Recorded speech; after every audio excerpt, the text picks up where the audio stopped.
اسی طرح قرآن میں باقی جتنی بھی قوموں، رسولوں اور نبیوں کے حالات و واقعات بیان کیے گئے ہیں وہ قصے کہانیاں نہیں ہیں، بلکہ وہ مسئلے ہیں۔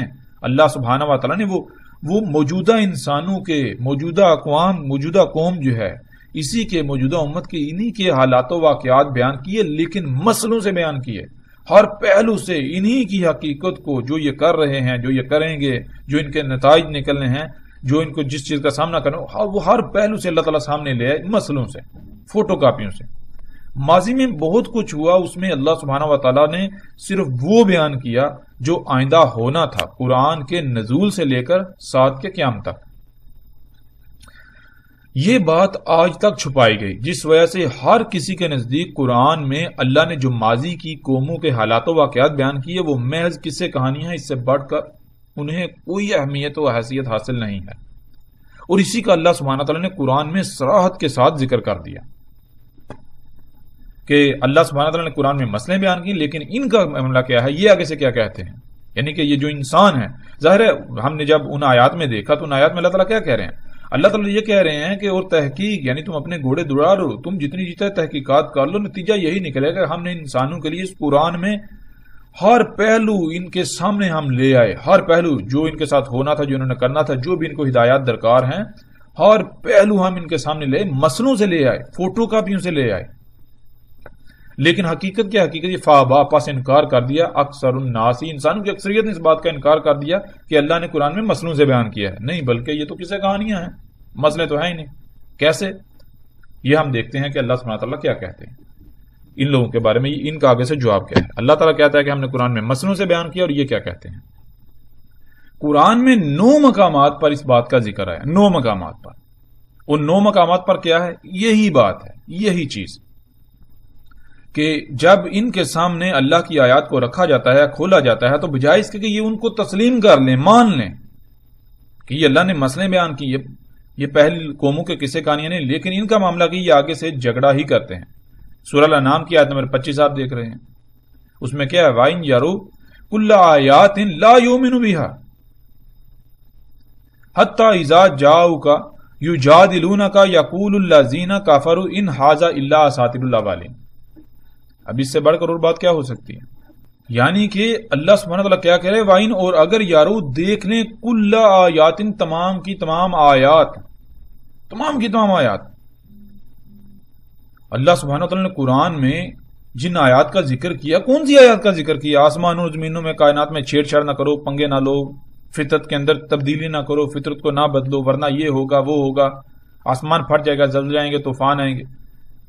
تو پہلی قوموں کی مسئلوں سے بیان کیا تھا کہ دیکھو انہوں نے بھی یہی کیا تھا، انہوں نے بھی یہی کیا تھا، نتیجہ کیا نکلا، نتیجہ کیا نکلا، تم بھی یہی کرو گے، نتیجہ یہ نکلا، سب کچھ بیان کر دیا۔ تو اللہ تعالیٰ یہی کہہ رہے ہیں کہ یہ اتنا کچھ دیکھنے کے باوجود بھی، اتنا کچھ ان کے سامنے کھول کر رکھ دیا، اتنا کچھ سامنے، اتنی آیات سامنے آنے کے باوجود بھی یہ ماننے کو تیار ہی نہیں۔ نہ صرف یعنی ہر لحاظ سے وہ پریکٹیکلی عملاً وہ آیات آ گئیں، سامنے آ گئیں۔ تو اللہ تعالیٰ کہتا ہے اگر یہ تمام کی تمام آیات بھی دیکھ لیں گے تو یہ تسلیم کرنے والے، یہ ماننے والے ہیں ہی نہیں، یہاں تک کہ جب بھی یہ آئیں گے، یعنی کہ تمہارے ساتھ ان کا آمنا سامنا ہوگا تو یہ آگے سے جھگڑا ہی کریں گے، آگے سے طرح طرح کی بےہودہ قسم کی دلیلیں ہی دیں گے، یجادلونک، تیرے ساتھ جدل کریں گے، یعنی کہ وہی باتوں میں نہیں بات مانیں گے، اپنی طرف سے انتہائی بےہودہ قسم کی عجیب و غریب سے دلیلیں کرتے رہیں گے، بہانے بنائیں گے۔ اور جواب ان کا کیا، یقول الذین کفروا، یہ جو لوگ ہیں جنہوں نے اس دعوت کا، ان باتوں کا انکار کر دیا، ان کا معاملہ کیا، ان ھذا، ان کا کہنا تو یہ ہے کہ نہیں ہے یہ الا اساطیر الاولین، مگر ان کی حیثیت صرف اور صرف اتنی ہے کہ یہ پہلوں کی کہانیاں ہیں، اللہ نے یہ پہلوں کی کہانیاں قرآن میں بیان کر دیں۔ اسی طرح آگے جب دیکھیں وَإِذَا تُتْلَىٰ عَلَيْهِمْ، سورہ انفال کی آیت نمبر 31، وَإِذَا تُتْلَىٰ عَلَيْهِمْ آیَاتُنَا قَالُوا قَدْ سَمِعْنَا لَوْ نَشَاءُ لَقُلْنَا مِثْلَ هَٰذَا إِنَّ هَٰذَا إِلَّا أَسَاطِيرُ الْأَوَّلِينَ۔ یہاں بھی پھر وہی بات، اس طرح آگے جتنی بھی آیات ہیں، آگے جائیں آپ سورہ نحل کی آیت نمبر 24، وَإِذَا قِيلَ لَهُمْ مَاذَا أَنزَلَ رَبُّكُمْ قَالُوا أَسَاطِيرُ الْأَوَّلِينَ، یعنی کہ جب ان کو کہا جاتا ہے، جب ان کو کہا گیا تھا، ان کو کہا جاتا ہے لہم، ان کو، ماذا، جو کچھ بھی، انزلہ اتارا ہے، ربکم تمہارے رب نے، وہ ان کو بتایا جاتا ہے. تو ظاہر ہے قرآن تو پہلی قوموں کے حالات و واقعات بیان کر رہا ہے، پورے کا پورا قرآن ہی اسی کے اوپر ہے. تو یہ کیا کہتے ہیں؟ قالوا اساطیر الاولین. ان کا جواب یعنی نتیجہ رد عمل میں ان کا جواب یہ آتا ہے اساطیر الاولین یعنی پہلو کی کہانیاں ہیں، یعنی کہ یہ آیات تو یہ تو بنی اسرائیل کی ہیں، یہ تو ان کے واقعات کو ان کے بارے میں ذکر ہو رہا ہے، یہ تو آیات ان کے لیے تھیں، یہ تو اللہ تعالیٰ ان کے بارے میں بتا رہا ہے، یہ تو ان کا قصہ بیان کر رہا ہے، یہ تو فلاں قوم کا قصہ، یہ فلاں، یہ قوم نوح کا، یہ قوم عاد کا، قوم سمود کا، یہ آل فرعون کا. تو پیچھے رہ کیا گیا؟ تو اسی طرح جتنی بھی آیات ہیں سکرین کے اوپر آپ کو نظر آ رہی ہیں، ان میں یہی بات آپ کو ملے گی.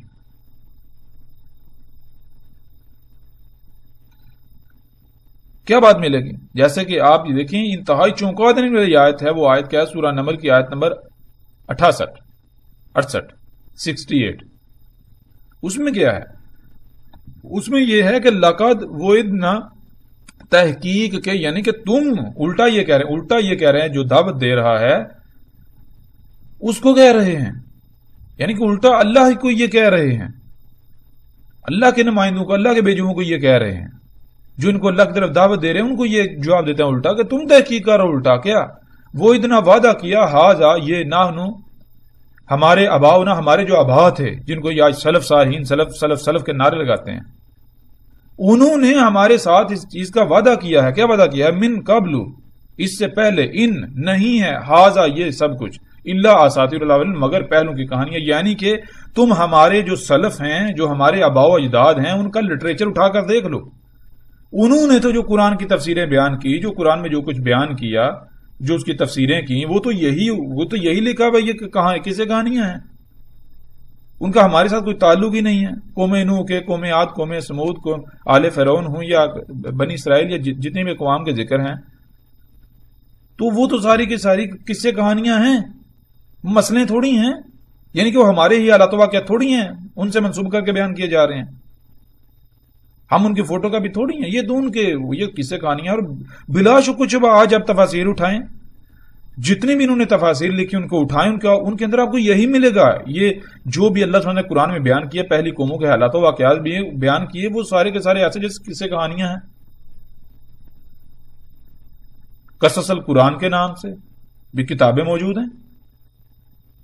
تو یہ اس طرح جتنی آیات ہیں، یہ 9 آیات ہیں قرآن کے اندر. اس میں اللہ تعالیٰ کیا کہتے ہیں دیکھیں آپ، سورہ قلم اس کی آیت نمبر 15، اذا تتلی علیہ آیاتنا، جب تلاوت کی جاتی ہے علیہ، اس پر یعنی سامنے والے پر، ان پر، آیاتنا ہماری آیات کی، قال آگے سے جواب یہ آتا ہے اساطیر الاولین پہلوں کی کہانیاں ہیں.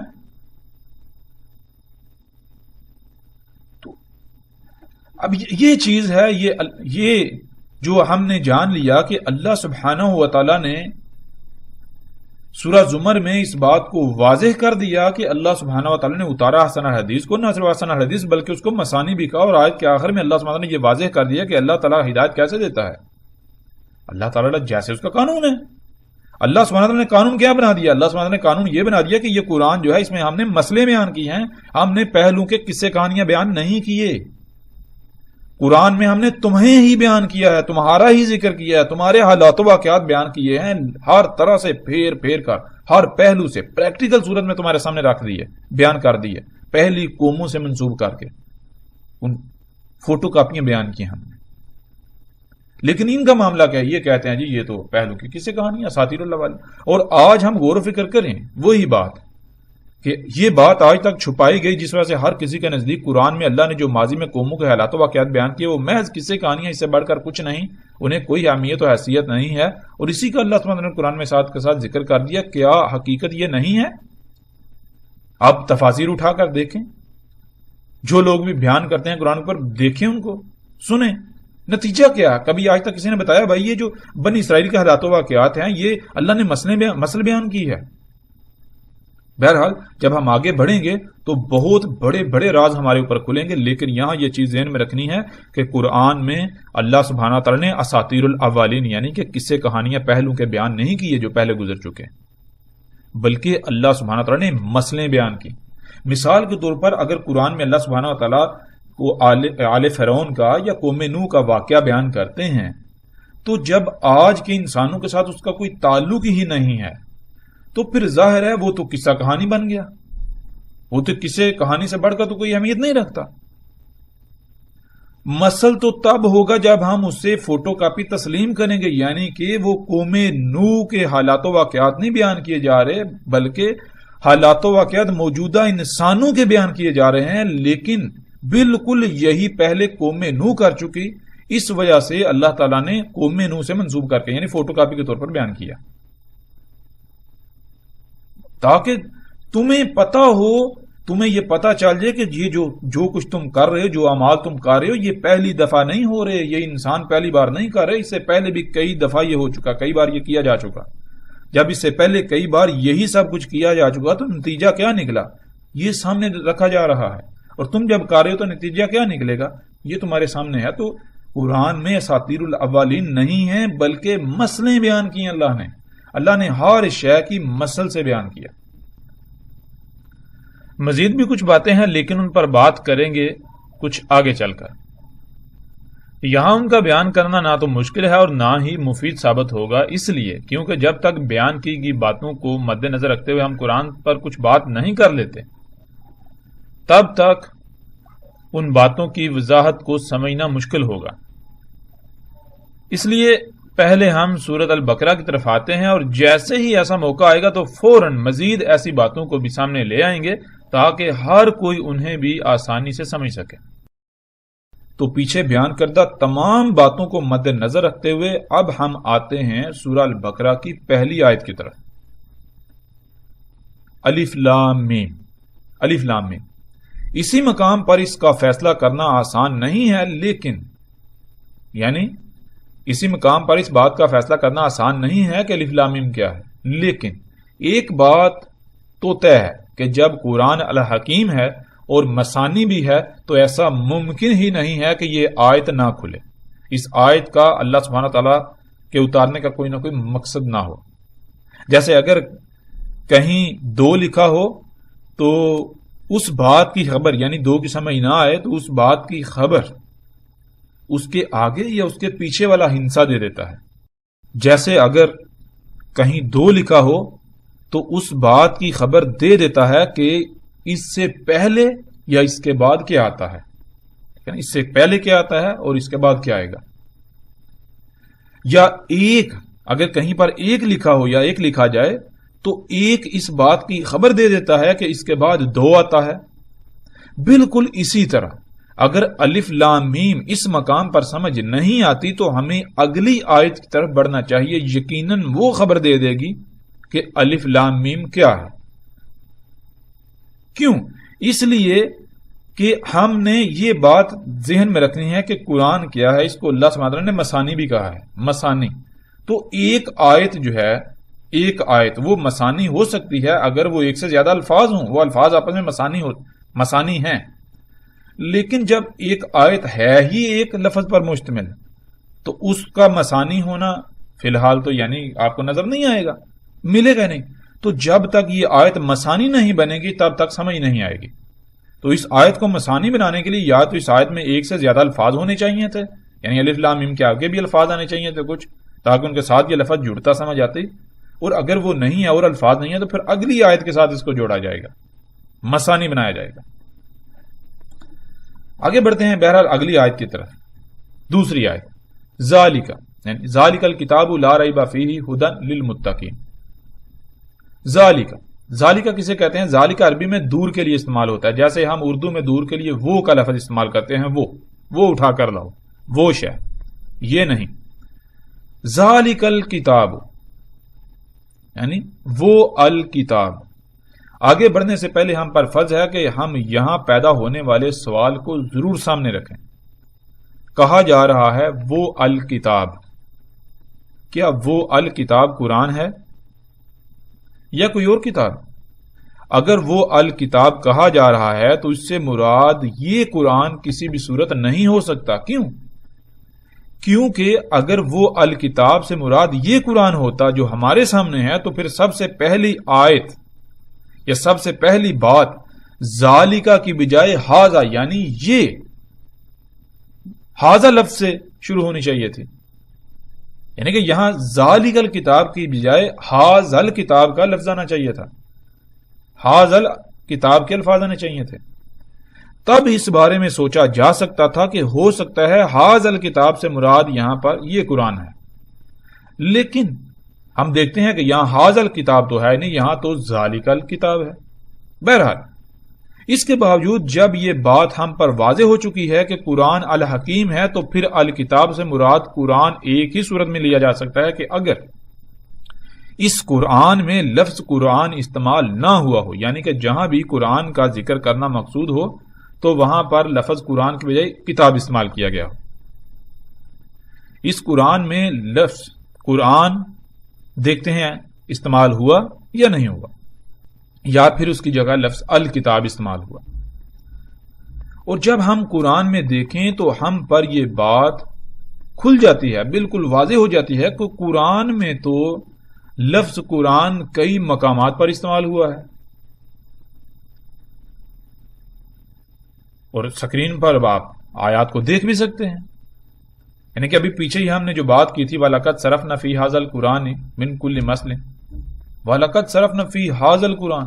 جب قرآن کی بات ہو رہی ہے تو بالکل واضح، یعنی کہ قرآن کا لفظ تو قرآن کے اندر موجود ہے، ایک نہیں کئی مقامات پر موجود ہے. جب قرآن الحکیم ہے اور یہاں الکتاب سے مراد قرآن ہوتا تو یہاں الکتاب کی بجائے لفظ قرآن کا آنا لازم تھا. کیوں؟ اس لیے قرآن کا لفظ تو متعدد مقامات پر آیا ہے، متعدد آیات میں آیا ہے. یہاں اگر الکتاب سے مراد قرآن ہی تھا تو سیدھا سادہ قرآن ہی لکھ دیا جاتا، کیونکہ باقی مقامات پر اگر لفظ قرآن استعمال کیے تو یہاں لکھنے میں کیا جھجک تھی. لیکن ہم جان چکے ہیں کہ قرآن الحکیم ہے، یعنی اللہ سبحانہ وتعالی نے جو الفاظ جہاں جہاں جیسے جیسے جس فرق کے ساتھ بیان کیے استعمال کیے، ان میں رائے برابر بھی کوئی کمی زیادتی تبدیلی ممکن نہیں ہے. ہم الفاظ کو نہیں بدل سکتے. ہمیں یہ جاننا پڑے گا کہ یہاں یہ فرق رکھا گیا تو کیوں رکھا گیا. جب تک ہم وہ فرق نہیں سمجھیں گے تب تک ہمیں ہدایت نہیں ملے گی، ہم حقیقت تک نہیں پہنچ سکیں گے. ہم جان چکے ہیں کہ قرآن الحکیم ہے تو پھر یہ کسی بھی صورت ممکن نہیں ہے کہ قرآن کے الفاظ میں رائے برابر بھی کوئی رد و بدل کریں، ورنہ قرآن کے الحکیم ہونے کا کفر ہوگا. پھر جب ہم قرآن میں لفظ قرآن تلاش کریں تو ہمیں قرآن میں مختلف مقامات پر، یہاں تک کہ ایک ہی آیت میں لفظ قرآن اور الکتاب دونوں کا ذکر ملتا ہے، جیسا کہ آیات میں آپ دیکھ سکتے ہیں.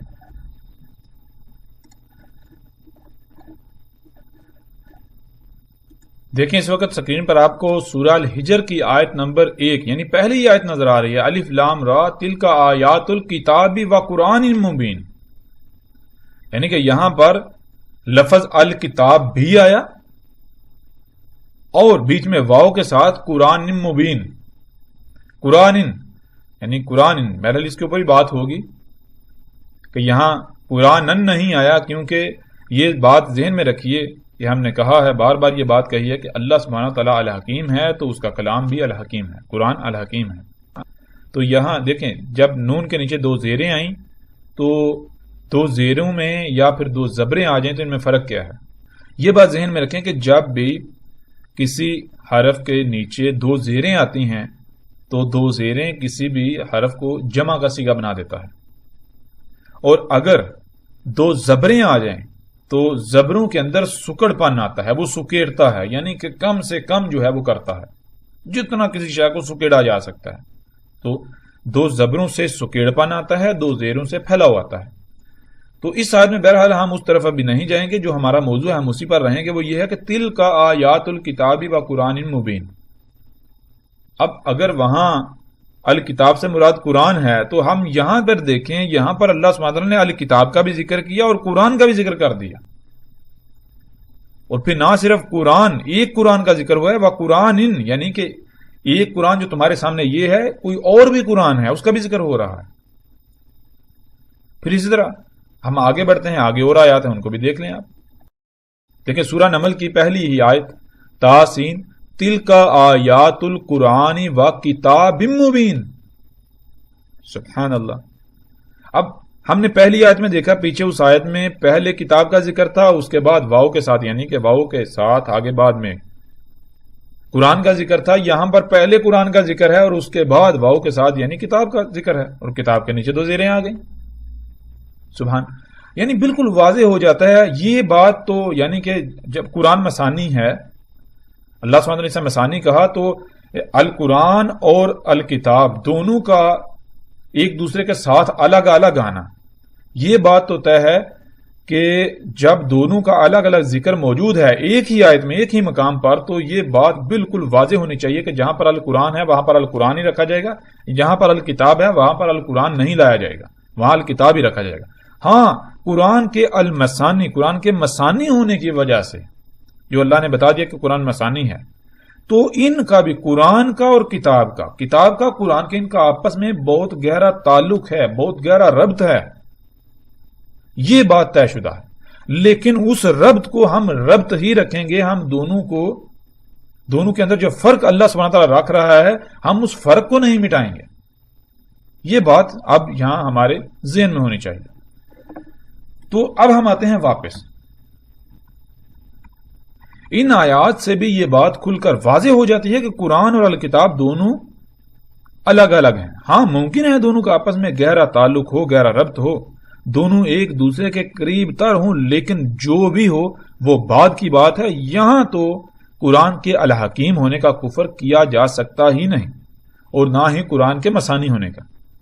اب تک ہم قرآن کے الحکیم ہونے کو سامنے رکھ چکے ہیں، جس کے مطابق یہاں کسی بھی صورت الکتاب کو قرآن سے نہیں بدلا جا سکتا. یہاں الکتاب قرآن کے علاوہ کسی اور شے کا ہی ذکر ہے. اب آتے ہیں دوسری طرف کہ قرآن مسانی ہے، یعنی اس کی آیات بالکل ایسے ہیں جیسے 1 کے بعد 2، 2 کے بعد 3، 3 کے بعد 4، 4 کے بعد 5 وغیرہ. اب آتے ہیں تو اب مسانی کو سامنے رکھتے ہیں. دیکھیں، الف لام میم ذالک الکتاب، اب دونوں کو جوڑ دیں. الف لام میم پہلی آیت، ذالک الکتاب دوسری آیت. اور ایک بات اور ذہن میں رکھیں، وہ یہ کہ قرآن میں جو آیات کی نمبرنگ ہے، یعنی کہ آپ ایک آیت، دوسری آیت، تیسری آیت، آیت نمبر 4، 5، 6، جب قرآن شروع میں جمع یعنی کہ قرآن کو اکٹھا کیا گیا، لکھا گیا، کتابی شکل دی گئی، تو تب آیات کے نمبر نہیں لگائے گئے. یہ آیات کی نمبرنگ بہت بعد میں جا کر ہوئی. اور یہ آیات کی نمبرنگ جو ہوئی یہ قرآن کا حصہ نہیں ہے. قرآن کی یہ آیات کی نمبرنگ صرف اس لیے کی گئی تاکہ آیات کی پہچان ہو سکے، ان کی تلاش آسانی سے کی جا سکے. لیکن اب کسی کو یہ علم ہی نہیں تھا، شعور ہی نہیں تھا کہ کل کو یہ جو نمبرنگ ہے اس کی وجہ سے اور یعنی کہ مسائل کا سامنا کرنا پڑے گا. مثال کے طور پر جب آج لوگ قرآن میں نمبرنگ دیکھتے ہیں، یعنی یہ پہلی آیت، دوسری آیت، تیسری آیت، تو وہ آیات کو الگ الگ کر دیتے ہیں، توڑ موڑ دیتے ہیں، یعنی کہ پہلی آیت الگ شے ہے، دوسری آیت الگ شے ہے، تیسری آیت الگ شے ہے. ایسا نہیں ہے. تو نمبر لگائے گئے بعد میں، بہت بعد میں جا کر آیات کی پہچان کے لیے، ان کی تلاش کو آسان بنانے کے لیے. نمبر لگانے کا مقصد قطعاً یہ نہیں ہے، نمبرنگ کا مقصد قطعاً یہ نہیں ہے کہ یہ الگ آیت ہے، اگلی آیت الگ ہے، اس سے اگلی الگ ہے. نہیں، یہ بہت بڑا نقصان دہ معاملہ ثابت ہوا. نمبرنگ کے ساتھ یہ بات واضح کرنی چاہیے تھی. ہو سکتا ہے جنہوں نے لگائے، جنہوں نے نمبرنگ کی، انہوں نے کی ہو، بعد میں چھپا دی ہوئی بات. لیکن اب یہ بات ذہن میں رکھیں کہ نمبرنگ جو ہے وہ قرآن کا حصہ نہیں ہے. کہ آیت جو ہے یہ آیت نمبر 1 ہے، 2 ہے، 3 ہے، یہ جو 1، 2، 3 یہ نمبرنگ جو ہے یہ قرآن کا حصہ نہیں ہے. جب نمبرنگ آپ ہٹا دیں گے تب قرآن مسانی بنے گا. اسی کا اللہ سبحانہ وتعالی نے قرآن میں ذکر کیا تھا. اور قرآن کے مسانی ہونے کا انکار، کفر، اس کی عملی دلیل آپ کے سامنے ہے. عملاً یہ بات آپ کے سامنے ہے کہ قرآن میں یہ جو نمبرنگ کی گئی، یہ نمبرنگ جو ہے اس نے قرآن کے المسانی ہونے کو چھپا کے رکھ دیا. قرآن جو ہے وہ مسانی ہے، کسی کو پتہ ہی نہیں. تو اب یہ ہے کہ نمبرنگ ہٹا دیں. بے شک نمبرنگ رکھیں آپ، لیکن اب آپ کو یہ پتا چل گیا کہ ان نمبروں کی حیثیت و اہمیت کیا ہے. قرآن جو ہے یہ مسانی ہے، اس کی آیات جو ہیں وہ مسانی ہیں. پہلی آیت اور دوسری آیت بالکل ایسے جیسے 1 کے بعد 2 آتا ہے. اب ہم ان آیات کو، پہلی اور دوسری آیات جو دونوں آیات ہیں، ان کو مسانی بنائیں گے، یعنی آپس میں جوڑیں گے. جیسے 1 کے ساتھ 2 جڑتا ہے، جیسے ایک پرزہ کسی دوسرے مشروط پرزے کے ساتھ جڑتا ہے. الف لام میم ذالک الکتاب، الف لام میم وہ کتاب ہے. ہم جب ان دونوں آیات کو مثانی بنائے جس سے ان کا آپس میں ربط قائم ہو جائے تو ساری کی ساری بات کھل کر سامنے آ جاتی ہے. کسی قسم کا کوئی شک و شبہ نہیں رہتا کہ الف لام میم کیا ہے. دونوں آیات کو مثانی بنائیں یعنی آپس میں ملا کر دیکھیں، ملا کر پڑھیں تو بات کھل کر سامنے آ جاتی ہے. الف لام میم وہ کتاب ہے، یعنی یہاں جس کتاب کا ذکر ہو رہا ہے وہ کتاب ہی الف لام میم ہے. وہ کتاب الف لام میم ہے. الف لام میم وہ کتاب ہے. اب تک یہ بات ہم پر کھل چکی کہ الف لام میم ہے کیا؟ الف لام میم کتاب ہے. اب یہاں سوال یہ پیدا ہوتا ہے کہ وہ کتاب کہاں ہے، کیسی ہے، اس میں کیا ہے، یعنی اس سمیت باقی جتنے بھی سوالات ہیں ان تمام کے جوابات. کیونکہ یہ بات ذہن میں ہونی چاہیے کہ ذالک الکتاب الف لام میم وہ کتاب ہے. الف لام میم وہ کتاب جب کہا جا رہا ہے تو اس کا مطلب یہ نہیں کہ یہ کتاب جو ہمارے سامنے ہے جسے ہم کہتے ہیں یہ تو قرآن ہے. تو پھر الف لام میم وہ یہ دور کی طرف اشارہ ہے. تو یہ نقطہ، یہ پہلو ہر لحاظ سے ذہن میں رکھنے ہیں. بہرحال تو جتنے بھی سوالات ہیں کتاب کے بارے میں، الف لام میم جو کتاب، اس کتاب کے بارے میں، ان سوالات کے جوابات جاننے کے لیے ہم ایسا کرتے ہیں کہ اللہ سبحانہ و تعالیٰ سے ہی اس کا سوال کرتے ہیں. جب ہم اللہ سبحانہ و تعالیٰ سے سوال کریں تو ہم یہ بات بھی پہلے سے ہی جان چکے ہیں کہ قرآن اللہ کا کلام ہے، یعنی اللہ اس قرآن کے ذریعے کلام کرتا ہے. کلام کرتا یعنی گفتگو کرتا ہے، بات کرتا ہے. تو پھر ایسا ممکن ہی نہیں کہ اللہ اس قرآن کے ذریعے ہمیں ہمارے سوال کا جواب نہ دے. ایسا ممکن ہی نہیں ہے. کیوں؟ کیونکہ ہم پہلے یہ بھی جان چکے ہیں کہ اللہ سبحانہ نے کہا کہ ہم نے اس قرآن میں ہر پہلو سے ہر شے کو پھر پھر کر تمہارے سامنے لا رکھا. نہ صرف سامنے لا سکا پھر پھر کے، بلکہ مسئلوں سے، من کل مسئلہ، تمام کی تمام سے. تو پھر یہ ممکن ہی نہیں ہے، جب ایسا ہے تو پھر یہ ممکن ہی نہیں ہے کہ اللہ سبحانہ تعالیٰ ہمیں ہمارے سوال کا جواب نہ دے اسی قرآن کے ذریعے. اور اگر ہم یہ کہتے ہیں کہ قرآن میں سب کچھ نہیں ہے، قرآن میں ہر سوال کا جواب نہیں ہے، تو پھر اس کا مطلب وہی ہے کہ اللہ سبحانہ تعالیٰ کہہ رہے ہیں کہ ہم نے اس قرآن میں ہر شے، تمام کی تمام مسئلوں سے، نہ صرف مسئلوں سے بلکہ ہر پہلو سے تمہارے سامنے لا رکھی، کھول کھول کے، پھیر پھیر کے. اس کے باوجود ہم اس بات کا انکار کر دیں گے تو آگے اللہ تعالیٰ نے یہ بھی کہہ دیا کہ انسانوں کی اکثریت نے اس بات کا انکار کر دیا، کفر کر دیا، نہیں مانا. تو ہم اب خود کو کس کیٹیگری میں کھڑا کرتے ہیں، شمار کرتے ہیں، وہ ہمارے اوپر ہے. کس گروہ میں ہم اپنے آپ کو کھڑا کرتے ہیں؟ آیا کہ ہم اللہ ہی کی بات کا کفر کرتے ہیں، انکار کرتے ہیں، یا پھر یہ جو آج تک پھیلا دیا گیا، یہ جو ملامتیں ہیں کہ اگر آپ، یعنی کہ آپ، ملا ایک بات کرتا ہے، مولوی ایک بات کرتا ہے، ہوتا کیا ہے جناب؟ ملا ایک بات کر رہا ہے، اس بات میں سوال پیدا ہوتا ہے. سامنے والا اب جھجک رہا ہے کہ میں سوال پوچھوں یا نہ پوچھوں، ڈر رہا ہے. اب ہمت کر کے سوال پوچھ لیا. بھائی مولانا صاحب، مولوی صاحب، علامہ صاحب، شیخ صاحب، حضرت صاحب، یہ سوال ہے.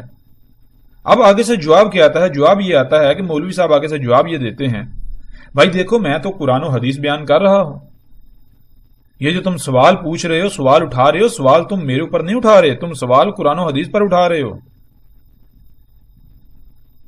تم قرآن پر سوال اٹھا رہے ہو. یہ تو بہت بڑا کفر ہے. یہ تم نے جرت کیسے کر لی؟ تم تو کافر ہو گئے، کافر ہو جاؤ گے، یہ ہے وہ ہے. حالانکہ کبھی کسی نے آگے سے یہ جواب نہیں دیا، بھائی مولوی صاحب اگر یہ قرآن کی بات ہے، اگر یہ اللہ کے رسول کی بات ہے تو پھر ہم آپ ہی کے پاس کیوں آئے؟ ٹھیک ہے نا؟ ہم آپ کے پاس آئے تو اس لیے آئے نا تاکہ ہم سمجھ سکیں وہ بات. اب آپ جو بات بتا رہے ہیں ضروری تو نہیں کہ قرآن میں وہی ہے، اللہ کے رسول وہی کہہ رہے ہیں، ضروری تو نہیں ہے نا. یہ تو آپ ہمیں بتا رہے ہیں نا اللہ ایسا کہہ رہا ہے، اللہ یہ کہہ رہا ہے. جب اللہ ایسا کہہ رہا ہے، واقعہ اگر اللہ نے واقعتاً ایسا کہا ہے تو پھر سوال اٹھانا تو ہمارا حق بنتا ہے. اب اللہ اگر بات کرتا ہے تو اللہ تو اپنے کسی کام، یعنی اللہ کے لیے تو ہے ہی احمد، اللہ تو حکیم ہے، الحکیم ہے. وہ اگر کوئی بات بتاتا ہے، کوئی شے سامنے رکھتا ہے، کوئی حکم دیتا ہے، تو آگے سے سوال تو پیدا ہو ہی نہیں سکتا. کیوں؟ اللہ تو الحکیم ہے، وہ تو ایسی کوئی گنجائش رکھتا ہی نہیں ہے کوئی ایسا سوال پیدا ہو جائے، ایسا سوال کھڑا ہو کہ سامنے والے کو کوئی پریشانی لاحق ہو جائے. اب مولوی صاحب جب بات آپ ہمیں بتا رہے ہیں کہ اللہ ایسا کہہ رہا ہے، اللہ یہ کہہ رہا ہے، تو سوال پیدا ہو رہا ہے، تو پھر ہمارا تو حق بنتا ہے نا جواب دیں، ہمیں جواب ملے، تو لہٰذا آپ جواب دیں.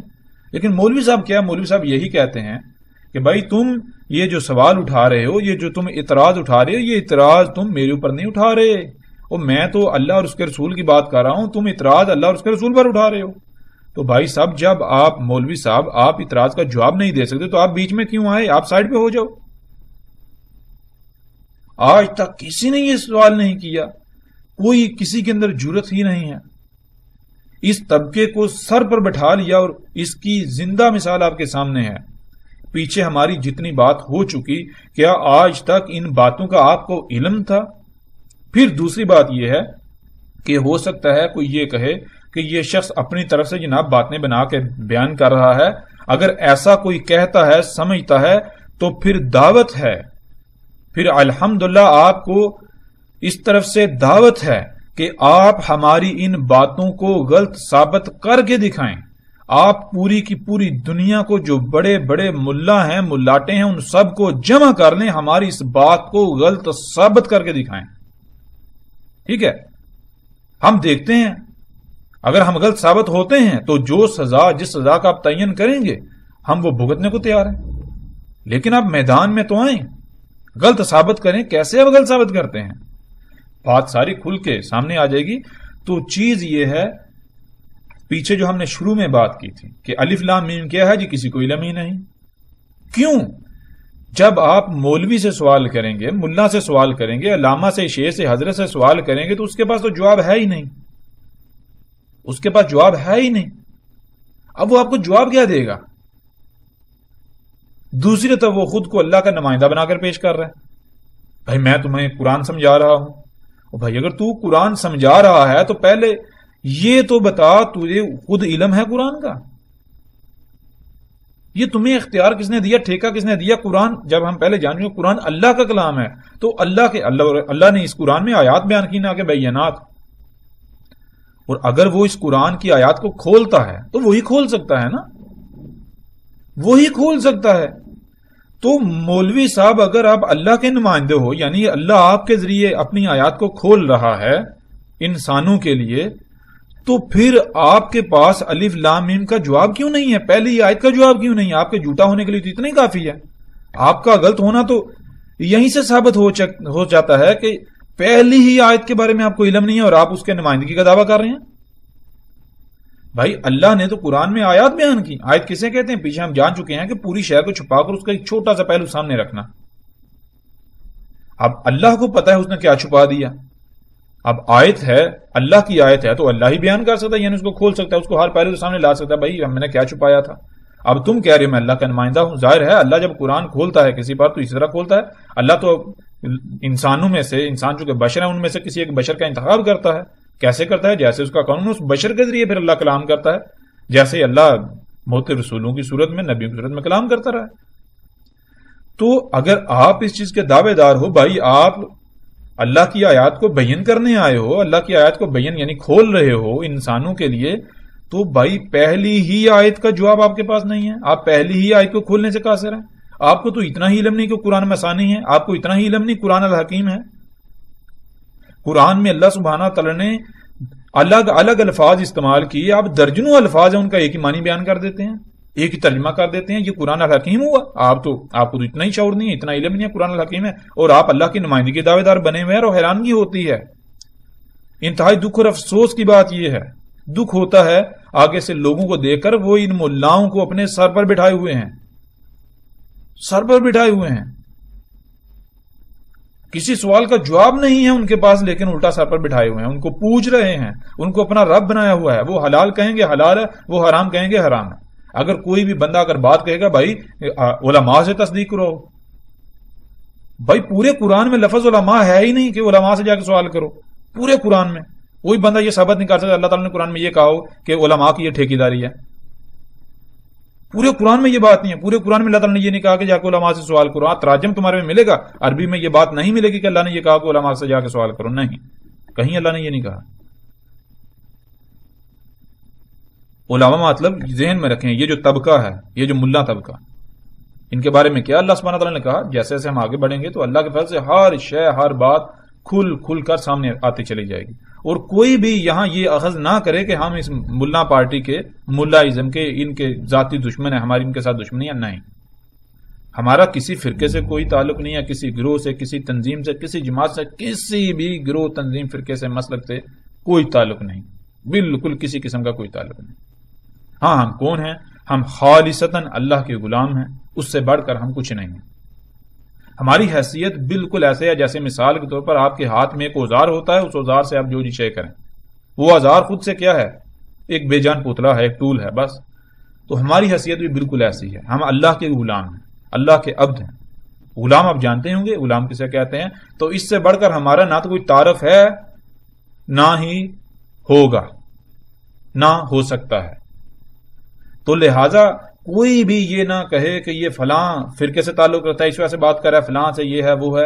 تو وہ اگر آپ ایسی باتیں سوچ کر, یہ باتیں کر کے اگر آپ حق کو انکار کرنے کے لیے کوئی دلیل اخذ کریں گے, کوئی بہانہ تلاش کریں گے, بہانہ اخذ کریں گے, تو وہ آپ سوائے خسارے کے کسی شے کا سودا نہیں کریں گے.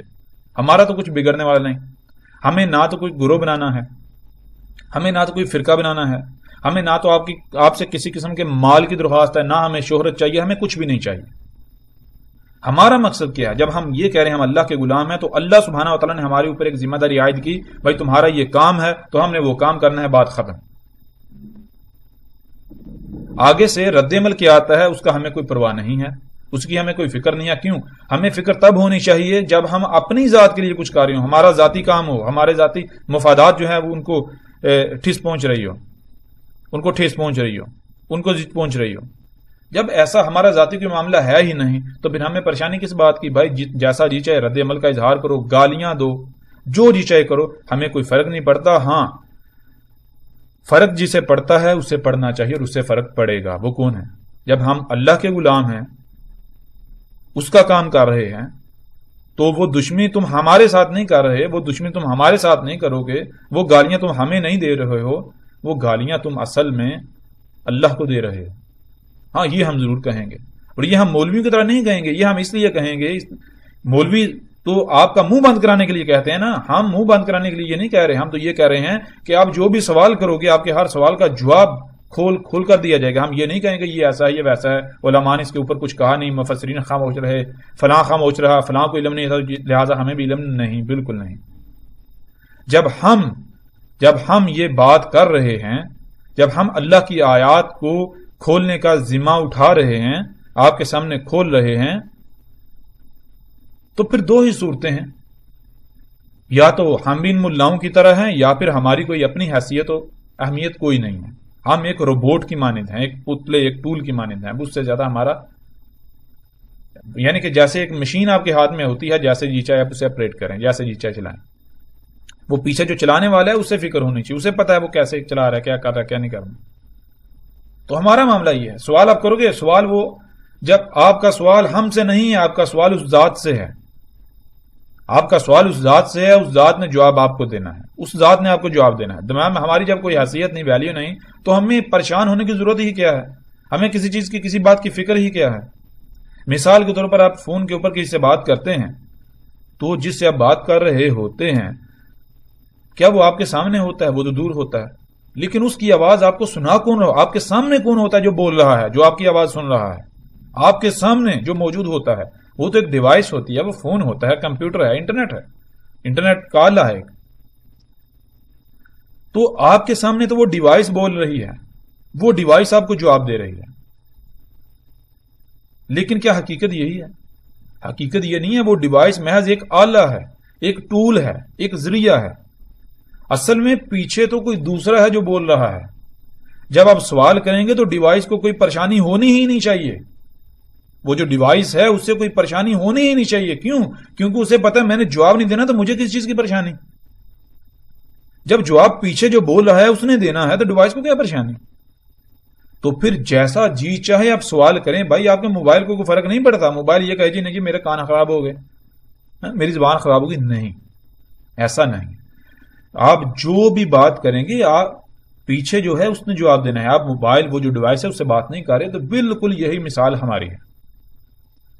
تو جیسے جیسے اللہ کے فضل سے ہم آگے بڑھیں گے ویسے ویسے ہر بات ہر پہلو سے کھل کر واضح ہوتی چلی جائے گی. اب واپس ہم پلٹتے ہیں اپنے موضوع کی طرف. ہم قرآن میں دیکھتے ہیں کہ الف لام میم کا ذکر اس کے علاوہ اور کہاں کہاں آیا. جب ہم ان تمام مقامات کو سامنے رکھیں گے تو ہم پر یہ بات بھی بالکل واضح ہو جائے گی کہ الف لام میم جو کتاب ہے وہ کتاب ہے کیا.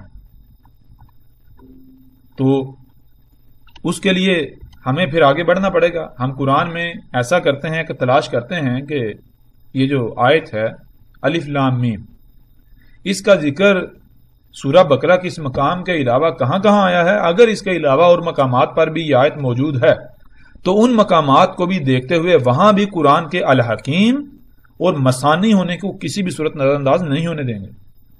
جب ہم ایسا کریں گے تو بغیر کسی مشکل کے حقیقت کھل کر ہمارے سامنے آ جائے گی.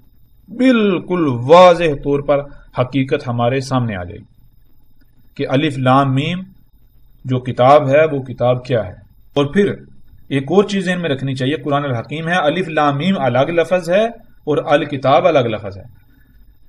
الکتاب جو ہے اس کو الف لام میم کے ساتھ منسلک کیا جا رہا ہے, جوڑا جا رہا ہے. الف لام میم وہ کتاب ہے. تو یہ نقطہ بھی, یہ پہلو بھی ہم نے سامنے رکھنا ہے. تو ہم جب آگے اللہ کے فضل سے بڑھیں گے تو ہم پر یہ بات یعنی الف لام میم تو ہمیں پتہ چل گیا, اور اس سے آگے الکتاب جو الف لام میم جو کتاب ہے وہ کتاب کیا ہے, کیسی ہے, اس میں کیا ہے کیا نہیں ہے, سب ہمارے سامنے آ جائے گا.